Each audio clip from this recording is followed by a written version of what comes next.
A Fabiana escreve, ela também está agradecendo. Ela diz que há alguns meses ela vinha passando por diversas dificuldades emocionais. E depois ela começou uma leitura da Bíblia, uma oração diária, ficou motivada a fazer isso. E estava lendo o capítulo 5 de Mateus, e aleatoriamente ela estava lendo esse capítulo ao longo da semana, e aleatoriamente escolheu um vídeo meu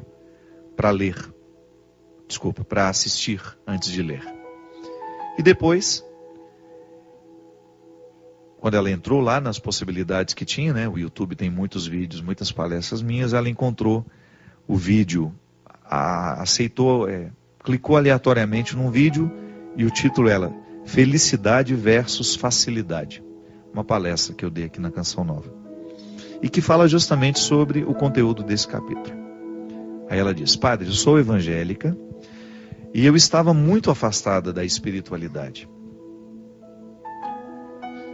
Embora tenha muito respeito pelas demais religiões, mas eu fui muito abençoada com essa leitura naquele dia e com aquela palestra. Eu senti em meu coração a libertação de muitas amarras que me afastavam dessa felicidade, onde eu pude vivenciar o significado da frase: conhecereis a verdade e a verdade vos libertará. Sou grata a Deus e a sua pessoa por esse momento. Que Deus o abençoe sempre em sua missão e todas as pessoas que porventura passarem pela sua vida. Também disse as pessoas que ouvirem o testemunho dessa mensagem. Muito obrigado, Fabiana. Obrigado pelo seu testemunho. Que bom, minha filha. Toda vez que a gente se dispõe a estar em contato com a palavra de Deus, e a gente permite que essa palavra nos ilumine, que às vezes você pode ler e não permitir que ela te ilumine. A palavra de Deus, quando nós abrimos o nosso coração para ela, o Espírito age em nós, sim. E às vezes é uma frase só. É o que a gente chama de rema. O que é a rema? O texto tem 30 frases, mas uma te tocou. É assim que funciona. Você não precisa ser tocado pelas 30 frases. A sua rema naquele momento foi uma única frase que provocou dentro do seu coração um movimento. É assim que começa. As grandes conversões costumam começar com uma revolução de uma frase. Uma frase revoluciona o nosso coração, e a partir daquela revolução, a gente vai se encaminhando para outras transformações, e quem leva isso a sério nunca termina. A gente vai morrer sem ter finalizado o processo da conversão. Porque isso é interessante demais. O processo em Deus não termina. E é por isso que a humildade é tão necessária na vida de um cristão. Porque é a humildade que não vai permitir que a gente se sente pronto, que a gente se sinta pronto. É a humildade que vai fazer com que a gente tenha condições de olhar para o nosso processo e identificar que ainda existe muita estrada pela frente. E Fabiana, toda vez que nós nos dispomos a ouvir a palavra de Deus, e todas as vezes que nós levamos a sério o que essa palavra revoluciona em nós, nós chegamos sim ao conhecimento da verdade. Nunca a verdade na totalidade, porque ela nem cabe dentro de nós. A verdade é tão grande, ela é tão preciosa, ela é tão grandiosa, que não cabe dentro do nosso coração. A gente vai aos poucos recolhendo, como se estivéssemos pela estrada, recolhendo pequenas pedras preciosas que a gente vai encontrando. Ou como o garimpeiro, que passa a sua vida extraindo do garimpo inúmeras pedras preciosas para juntar um único tesouro. É assim que a gente faz. A gente acredita que Jesus é o caminho, a verdade e a vida. Toda a verdade divina está manifestada em Jesus. Ele é a plenitude da verdade. Nós já temos essa plenitude, mas ela não cabe toda dentro de nós. A gente precisa da vida inteira para ir administrando essa verdade. Por quê? Não basta conhecer a verdade, é preciso praticá-la. E a prática, ela vai acontecer ao longo da vida, no dia a dia, é processual.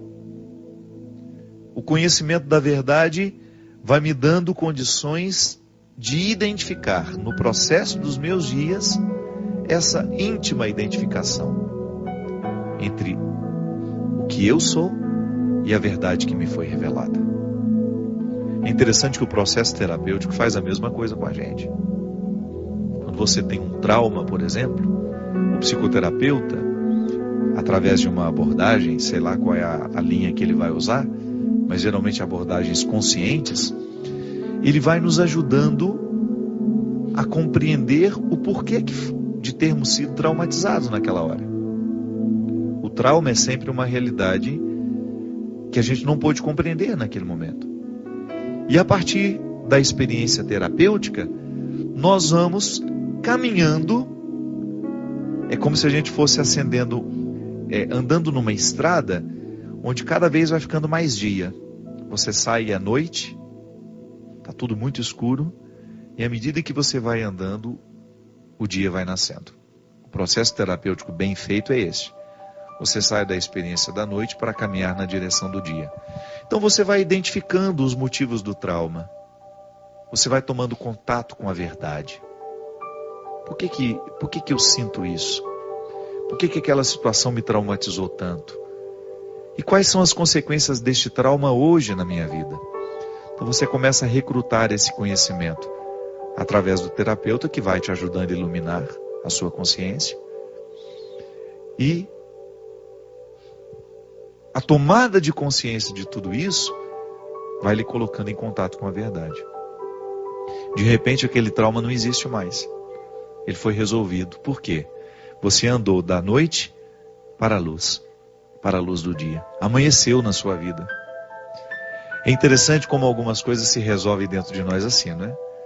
De repente, aquela pessoa é tão pesada para você, e você vai fazendo um trabalho com aquela pessoa, você vai pedindo a Deus condições de compreendê-la, de acolhê-la. De repente você tinha tantas mágoas dela, tantos ressentimentos. Eu particularmente sou assim. E você vai caminhando naquilo que antes é escuro, difícil, pesado, e um belo dia você acorda com o coração todo leve. Isso é um fruto da verdade em nós. Porque qual é a verdade que deve prevalecer? Que tudo isso é que tudo isso é bobagem, que não vale a pena guardar rancores, que não vale a pena guardar ressentimentos. Todo mundo sabe disso. A ciência nos prova que guardar mágoas e ressentimentos adoecem o nosso coração. Adoece o nosso coração. Mas não basta saber.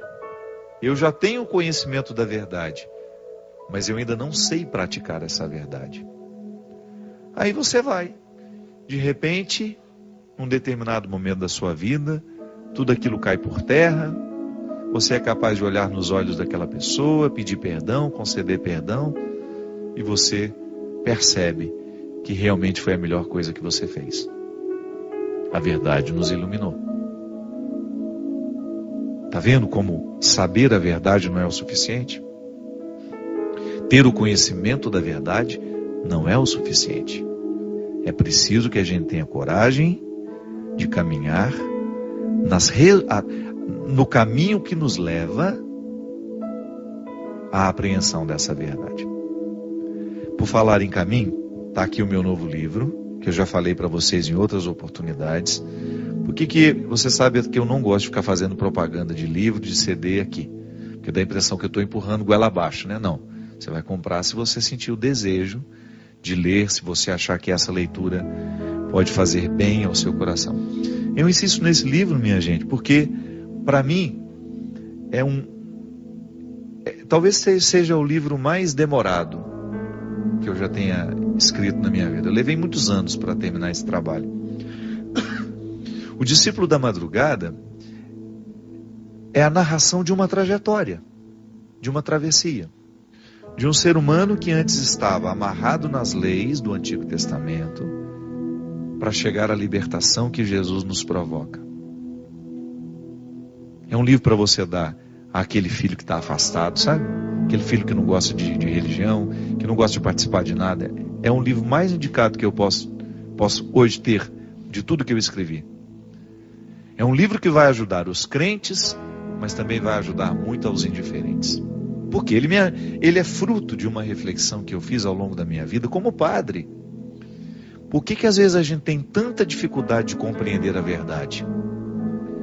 Não é porque a verdade está indisposta ao ser humano, não.